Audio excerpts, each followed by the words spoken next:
Hello everyone, so welcome to the first video on my channel. I was announcing it for quite a long time, like precisely a couple of days on Twitter. But yeah, here it is. I finally recorded it and yeah, you are watching it. So if you're watching it, I'm really pleased to see you and I hope you will stay for the entire video or maybe for longer. So as you can see, I'm wearing T1 blouse, but not this time, not about T1 will be this episode. This episode will be about Leaf Sandbox versus Damon Kia and GenG versus Guangdong Freaks. And the name of the show is Almost Daily LCK Show. Why almost daily? Because they don't play on Mondays and Tuesdays, and also sometimes maybe I will not record. Who knows? Who knows what happens in the future? I built my, you may say, studio in my wardrobe. It's almost finished. I just need to add some upgrades, like, for example, another gadgets, like maybe a place to put that Seraphine so she will be visible. But yeah, I'm super excited. But without further ado, let's go to the matches. So Damon Kia versus Leaf Sandbox. It was a very, very, very important match for both of the teams because they are basically the biggest contenders for the third place in the standings after the regular split, right? So this is a big deal. And to be honest, I'm a big fan of Leaf Sandbox and I need to claim after T1, this is my favorite team in the LCK, and I also want to make a longer video about Leaf Sandbox and why precisely what is the reason why I love them. So if you want to see such a video, just leave the comment below or leave a like under this video, so you know I will get extra motivation to create some more videos for you. So obviously my heart belonged to Leaf Sandbox, but I knew that this game is gonna be close, this series is gonna be close, but actually, it wasn't that close because it was 2-0 for Leaf Sandbox, and the game was pretty weird, I would say. I said the game like singular because those games, both of them, were basically identical. So basically, I would say that the more proactive team in the early game was actually Damon Kia, and they were looking much better in comparison to Leaf Sandbox. However, Leaf Sandbox were focusing early dragons, so around like minute 10 in both matches they already had 2 dragons, right? So around minute 15 there will be that soul point threat, and I think they utilized on that fact quite proficiently because in the first game especially they had Kalista and the opponents had Aphelios, and both of the teams were playing around bot lane, especially Leaf Sandbox. Leaf Sandbox has Duff on top lane, and this is like the classic definition of weak side top laner. Can be just like completely left on an island and no one cares about him. Like opponents care a bit, but he can, you know, suffer for basically the entire early game, and then he will still be useful because he's playing tanks. So this is like the perfect weak sider. Also, he's not like a flashy player, he's not going for those crazy solo bolos, but he still manages to be useful in mid game to late game. So this is very beneficial for the Leaf Sandbox playstyle. On the other side, however, Damon Kia is actually playing around bot side too. But as you know, Kalista is much more much stronger in the early game in comparison to Aphelios.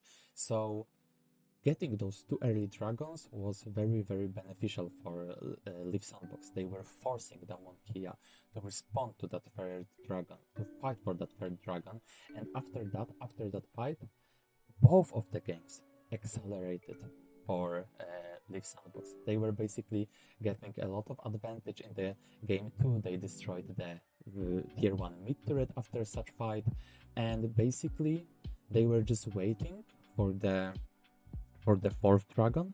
In the game 1 they already had a lead, and I would say that Damon Kia didn't necessarily need to fight for the 4th dragon in the game 1. I know it was an Ocean Soul, so it's obviously very, very strong. But at the same time, they were scaling. They needed to hit those 2 items, like 3 items power spikes, which they didn't actually get at that point of time. So I think they could have just dropped it and let's basically hope for the best on Baron or Elder fight. They should have just traded it for a Vision. It would give them much higher chances of actually winning the game. They didn't do that. They lost yet another fight, and Leaf Sandbox just took a Baron and just accelerated the game.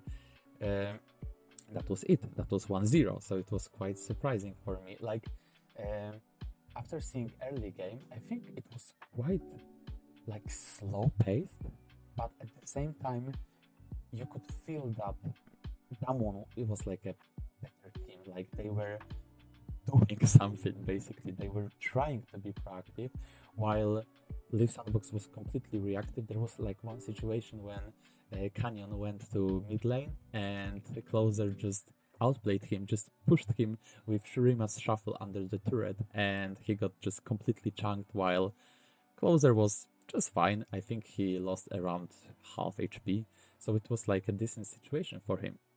And in the game too, as I mentioned, it all came to that third Drake where they can just fight, and they won the fight once again.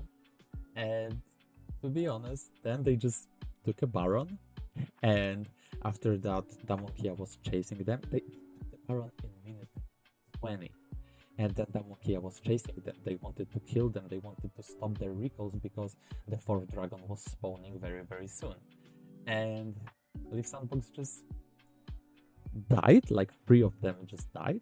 But then they came to the base. They were obviously not ahead in tempo. They were completely face checking, but Croco just stole it. And that was it. That was a Hextech Soul for Leaf Sandbox. So that was really, really like a nail in the coffin for Damonkia. And Damonkia was not looking well, and actually they are not looking well as a team at all. It was not only this series, but I think their performance so far was really, really disappointing. Actually, in this series, the new support debuted. The nickname is Bible. So Bible debuted, but I wouldn't say that it was like a good performance from him. Like, he was kinda invisible, but you know, it was his debut, so let's hope that he will just bounce back from that point and he will become a new Damonkia star. I really think that Damonkia's playstyle is very different in comparison to the point of time when they were just the greatest team in the world. Also, I think the meta doesn't suit them. Like Canyon on picks like Poppy or Wukong, not like playmaking champions. Like, do you remember the situation when Damonkia was playing versus GenG and Canyon was like was playing Nidalee and he was like 4 levels ahead of the enemy jungler?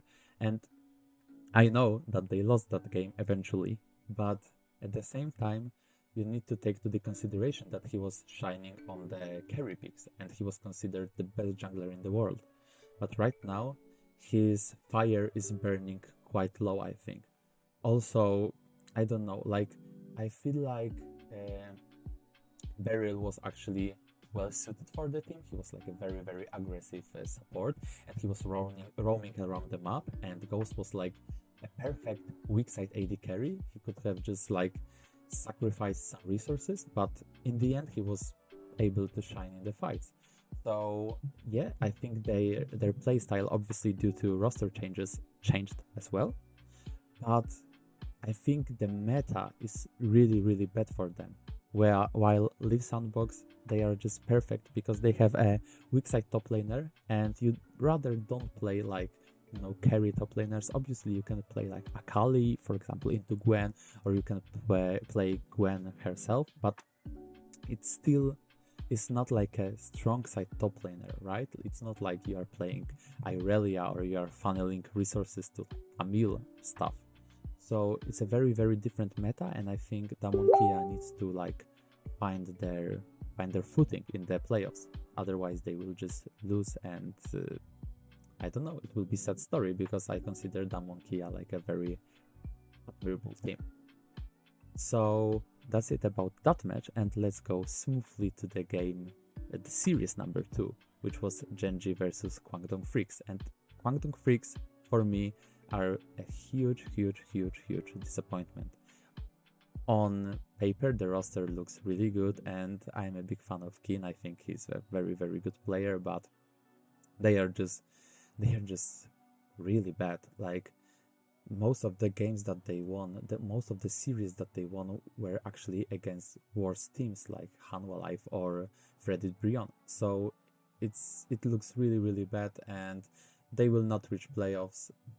There is no chance for that. Even if they would surely lose in the first round, but they will simply not, which is really disappointing because I rooted for a lot of those players. While GenG is like the new T1 from the previous split, like they are just playing very well, and this game showed that to the highest extent, I would say. Like, you could see how good of a team they were. Like, even their drafts, they were crazy. Like, they picked Yasuo Sejuani bot lane into Zeriyumi, and they were very oppressive. They were very abusive, and the game broke open when they played for Herald. They took the Herald, but at the same time, they didn't recall immediately after the Herald. They decided to dive top lane. And meanwhile, Ruler just recalled, went bot lane, and were just pushing turret by himself. He was just taking the plates. And up to minute 15, so let's say the end of the early game, they were leading 6k gold. They were 6k gold ahead. Basically, they took every single turret played all around the map. It was crazy good. So it was a really nice performance from them. And you know what? I am just excited for the Worlds already. I think they are a very strong contender to reach, like, you know, semi-finals or maybe finals. I don't know how they will look in comparison to Chinese team, how they will play versus the best Chinese teams. But, you know, let's see. By now, when it comes only to LCK, I think they have like a huge chance to win. And they showed it in the previous series versus T1, when they really dominated T1. Like, after game 1, it was looking like, okay, T1 is, you know, finally awake. But no, okay, T1 played well the early game, but GenG was very patient. They were waiting for their power spikes. And in the mid game, they flipped the game around, and they just played the teamfights extremely well. And it looks like every single player is performing so well, but they are also so coherent as a team. Like, they are rotating around the map so proficiently, and it was definitely visible in game 2, where instead of playing for the Herald and fighting for the Herald, Chovy suddenly rotated to bot lane. He called Peanut, like, okay, Peanut, come here. Let's just take 2 turrets in a row in like minute 11, right?